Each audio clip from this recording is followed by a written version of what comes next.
Hello and welcome to another episode of Marty's Matchbox Makeovers. Now today I'm doing a cute little model from 1958. It is the number 13b Bedford wrecker, and it's so small it's only 54 millimeters long. Now when I was planning this makeover, I actually thought I had a number 13a, and it was only till I did a little bit of research that I realized that this is the B version. The A version is very slightly smaller by 3 millimeters, but looks very similar indeed. So this particular model is a light tan brown color for the main body, a red, strawberry red crane jib, and the hook's missing on this one, which is a bit annoying because I had to order a new one from recovertoy.com. It took a while to get here, but I got all the bits now and I'm ready to give this one a makeover. So here I am showing you the model. Where is it? I hear you say, well, it is behind my thumb. That is, well, either how small this model is or how fat my thumbs are. So having a quick look at it now, you can see the hook is missing off the back, which is a bit annoying, and that's loose, and I thought, oh, that's not very good. That jib shouldn't be loose like that. And then I realised that the jib is actually held onto the model by the rear axle. And the fact that it pivots is probably a feature that was planned for and gave it a little bit more play value. Now I remembered when I'm looking at it that I had over here a few of these Matchbox originals, which were reproduction models. And this is the same one I thought I had. However, it was only now, see it says number 13 on the box. It's only now that I realised that the picture on the box looks nothing like this one, and the actual model itself looks nothing like this one.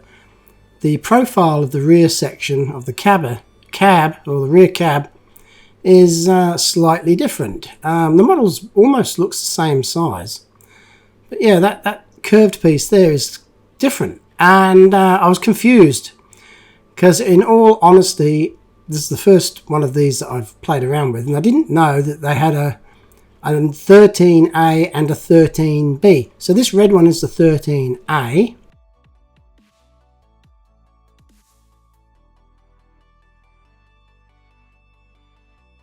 And you can see that it was made in Thailand. Copyright 1992. So they brought these out to sort of bring back memories of yesteryear. Then production quality is not particularly good. Look at that rear hook, for example. The bit of the hook there is actually filled in. So anyway, I'll put that back on the board where it's going to live from now on, and yeah, have another look at this, and I'll start to compare it with a Model A that I didn't even know that I had. Now this model I bought in England when I was over there. I don't know what all that number there means, but on the back of this label it shows you that it cost me £1.50. So I think I got a bargain at the time. That was about 5 years ago. Having another look at it, you can see, as I said before, that the jib at the back is held on to the model by the rear axle. And that gives it a little bit of play value because it pivots up and down slightly, which may or may not have been intended by the designers. So this is the Model B. The Model A's are almost all missing the jib. I'm going to show you another couple of models of the same era here, and you can see that this combination of colours was quite popular, quite a popular choice by Matchbox. So here's another one of these 13Bs, and what do you know? I dig deep and I found one with that smaller profile, so I do have one of each. But the 13A does not have a jib, and apparently that is quite common with this model, because originally the A model, the jib was just pressed in and was easily detachable and lost during days of play. So the B version with the jib held on by the rear axle lasts the test of time, and that is evident from the fact that I have two here with a jib and one without. I'll just show you the hook that I got from Recover Toy. It's very good, and I would be pleased to sell these if I could make them. They are very good quality. So I was looking at the two models online and contemplating taking the jib off of one of my two Model Bs and putting it on the Model A. But although at first glance they look like they are the same structure, with those diagonal bracing running up the length of the jib, in actual fact they are completely different and they are non-transferable. So that shot me down in flames. This was going to be a 2-for-1 video, but now unfortunately it's only going to be the one. Still, I'll crack on with it, and it will be another one to add to my collection. Now, I was talking before about how small these models are, and I just thought, out of interest, I would weigh it and see how many grams of metal are in this thing. It's 22 grams. And I thought, oh, that's not very much, but it's difficult for people to visualize what 22 grams is. So I'm showing you now that it's the equivalent of like 2 nuts. So to pull it apart, very simple. Remove the axles and the job's done. With the exception of the hook, of course, that needs to be replaced, and that pin that holds the hook will also need to be removed. Very carefully, without damaging the wheels, I remove the end of the axle with the rotary grinding tool, and they come off very easily. And look at this. This is such a great design by Matchbox. I love the simplicity of these things. That one pin holds the two items together. Look at that, 2 parts. Quite clean, crisp casting lines on this for the year. Notice the attachment point hole is a little bit worn. It looks slightly oval, not perfectly circular. So that was a win. I got the rear one off. Now I hold my breath whilst I do the front one.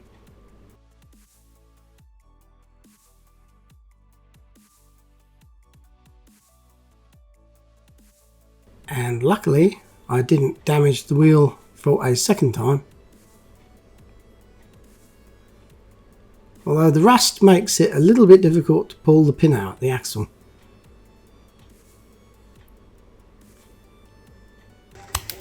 And that wheel just shot off so much. Oh, there it is. Luckily it didn't go too far. So this is it. This is the sum of all the parts that go into this very basic model. Obviously from 1958. It was one of the earlier ones. I'm going to use this Tamiya X7 to repaint the jib. It's a beautiful bright colour, and I'm sure that when this was new it was probably similar to that colour. If you look underneath where the sun hasn't managed to bleach it and the playing fingers of the children haven't touched, you can see it's a very bright red. As for this brown, I'm going to use this rather sort of strange yellowy brown colour. I forget what it's called. Let's have a look at the label. It's a Mr. Hobby number 71.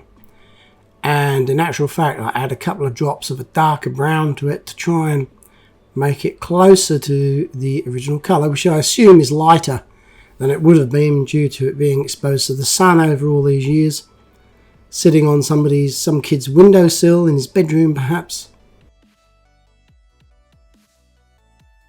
So I've managed to get my hands on some of this good stuff.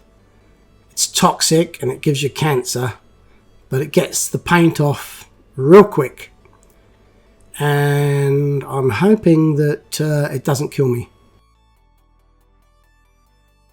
It's got this dichloromethane in it, so before this gets banned I'm going to have to stock up on some of this, I think, because apparently some of these powerful and highly efficient paint strippers have been banned in America, and you can no longer get them, I guess, without a license. Just had a funny thought. You can't buy the paint stripper, but you can buy an assault rifle. So I'm going to hold these little tiny parts with the forceps so that I can remove the paint with this product and not get any on my fingers. I've got this lovely little stiff bristled brush, which is ideal. I don't know why I haven't bought one before. I only bought it the other week, and I'm going to definitely get some more, because with those stiff bristles you can probe and prod all of the small voids within the casting and ensure that the paint stripper, you can get it 100% coverage on the model, which saves time in the long run.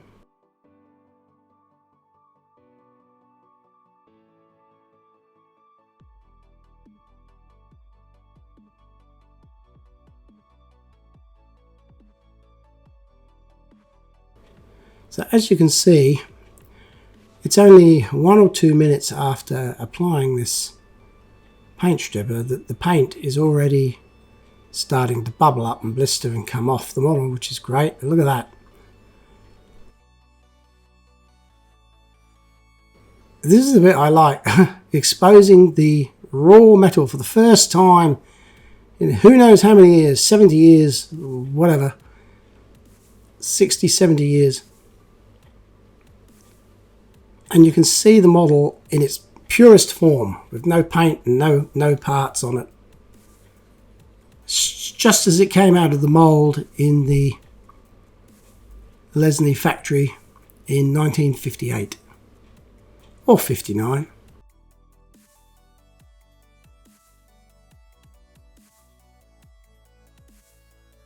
This tiny little pin here I felt could be troublesome to get out, because it's very small. There's a little bit of the old hook stuck in there in the middle, and I'm going to get this out without snapping off either of those two parts on the back, because I don't think I'll be able to repair it. I could probably, but it would be a very difficult thing to do, I'm sure.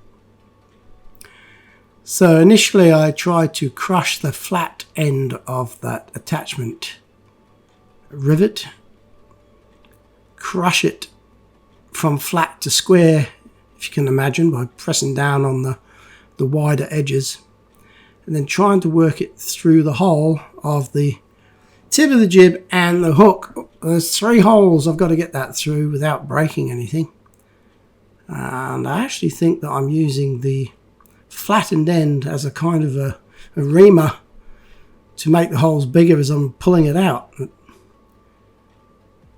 I'm extremely mindful and careful that I don't make things worse for myself. And I think I've had a win. Oh wow, these bits are so small. They're difficult for me to hold. And there's the bit off of the hook. That's all that's remaining of it. I've got a splinter in my hand there too. Didn't know that until just looked at it then. Nice clean gap there at the end, put a new one in.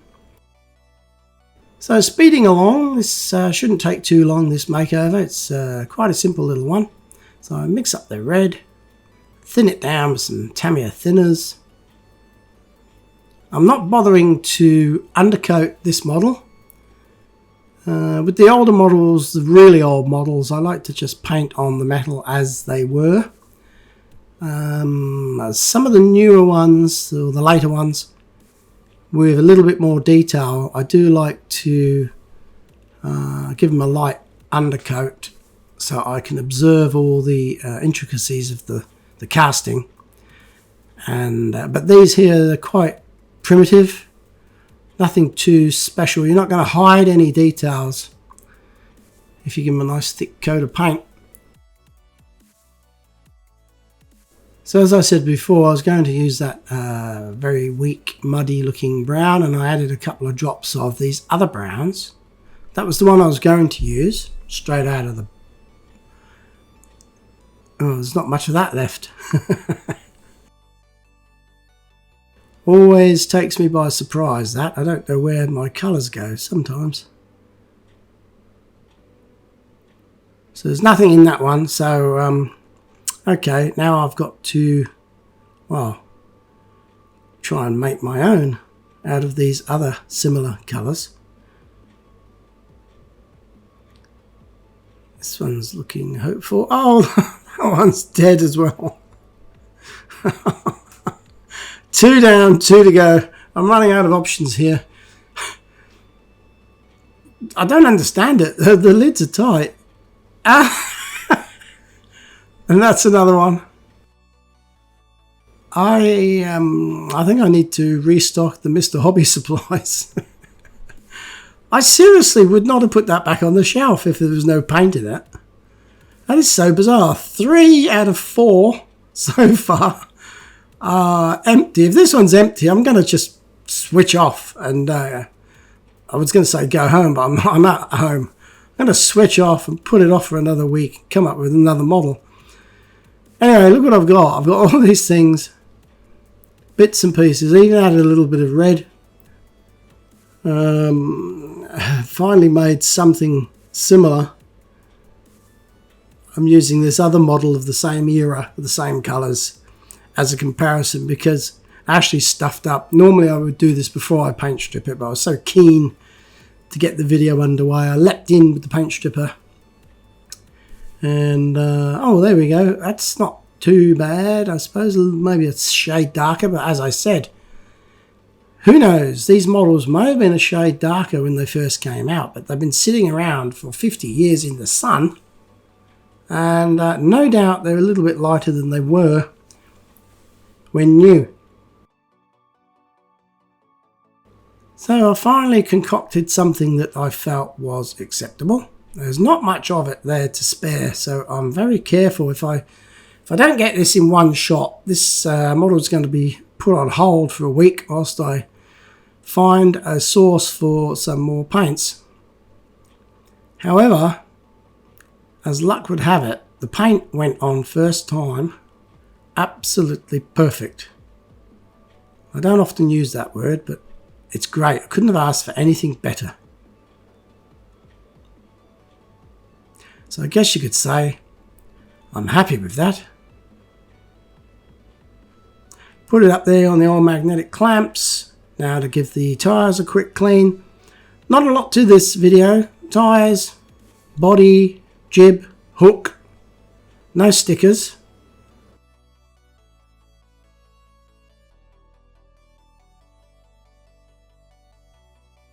Just a great reminder though that, like I said, I wanted one of each of the first series Matchbox cars. And like the 1 to 75 series, and never realised at the time just how many different models there are.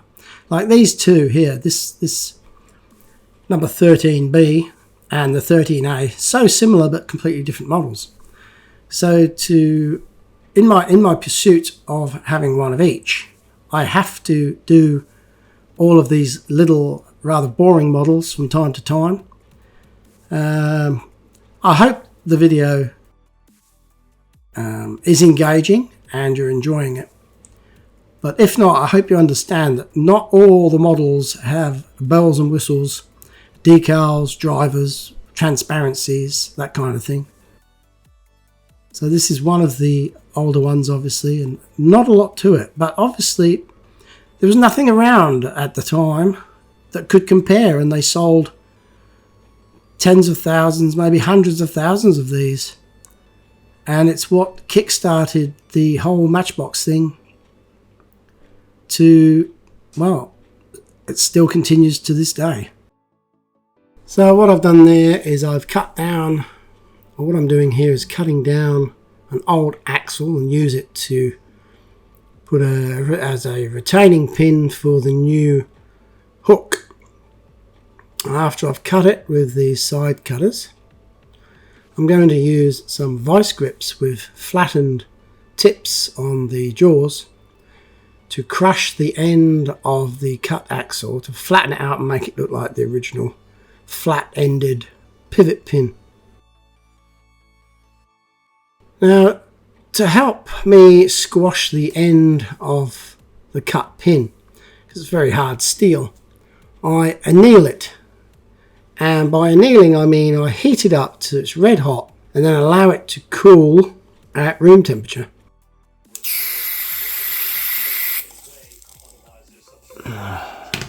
And supposedly it makes the metal a little bit softer and a little bit easier to deform.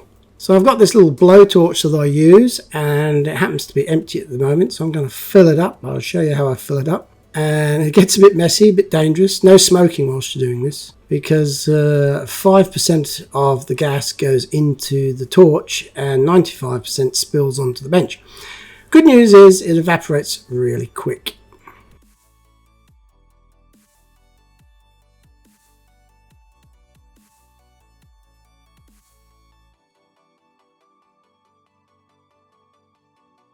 So after I've heated it up till it's red hot, I let it cool at room temperature, position it into the model, and using the vice grips, I squeeze as hard as physically possible.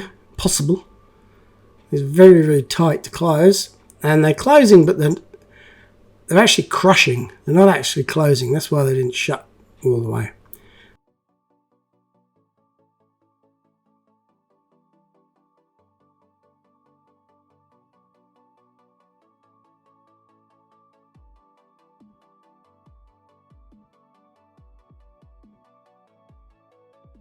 This is what you're left with, a nice flattened end of that pin. Now to clean it up to make it look like a normal Matchbox pin, I use my Ryobi Dremel with a flat grinding disc in it to reshape the end, flatten it down and try and make it look original.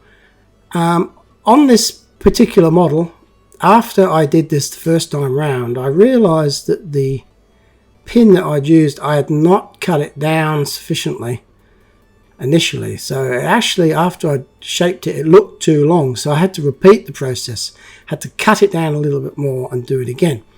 So this is the end product, and I think you'll agree it looks pretty good and pretty original.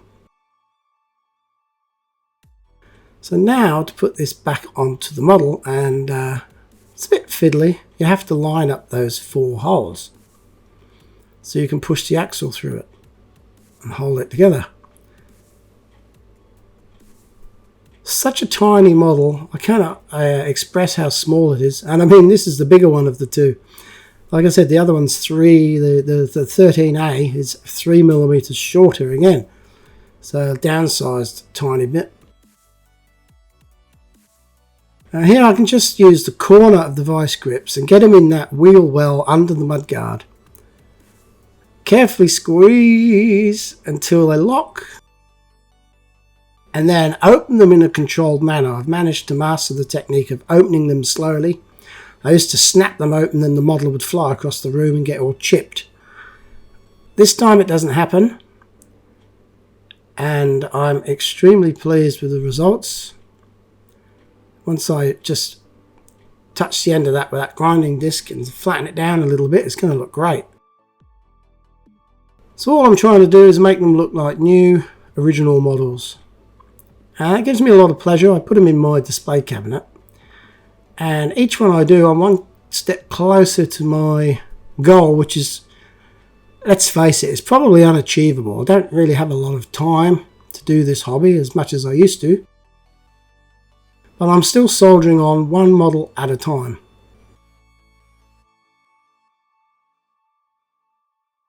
So the rear axle's done. Now I've just got the front axle to do, and then paint a little bit of detail on the front end, and this model will be finished. So once again, nicely controlled release by pressing on the release lever whilst maintaining pressure on the handles of the vice grip tool. Now I have to just touch up the front end. These had limited detail on them, and just to jazz them up a little bit, Matchbox bosses must have said to their employees, look, this model is boring. I want you to trick it up a little bit. Do your best. Show me what you can do. And somebody said, well, here's mine, sir. I painted the grille silver and the bumper bar silver. What do you think? And they've said, that's a great idea. That looks so much better. That's what we're going to run with from now on, people. And that indeed is what they did. And instantly it's transformed into a beautiful little toy. Now, a lot of people would look at this and think they like the play-worn look, and I do too. There's part of me that thinks, yes, it looks great, it tells a story. But at the end of the day, I want mine to look as best as I can possibly get them. And who knows, one day, in another 50 years, they might still be around and people can look at them, and all the old ones that haven't been touched will be wrecked and rusty and rotten. But mine will still be around for generations to come, hopefully. So here's a few shots. Let me know in the comments if you like this video. I know it was simple. It's a sweet little simple model.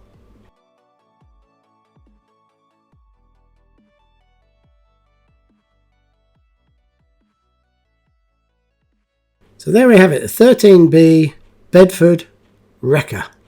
I would have called it a tow truck, but there you go.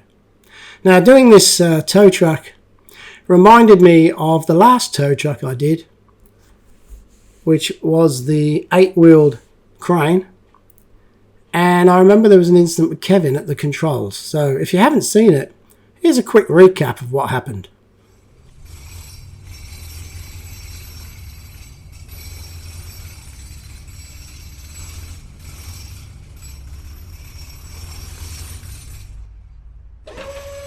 Thank you so much for watching Marty's Matchbox.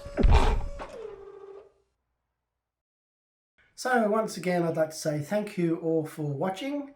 And remember, if you enjoyed what you saw, please like, share and subscribe and recommend to your friends. So until next time, this is Marty from Marty's Matchbox Makeovers saying goodbye.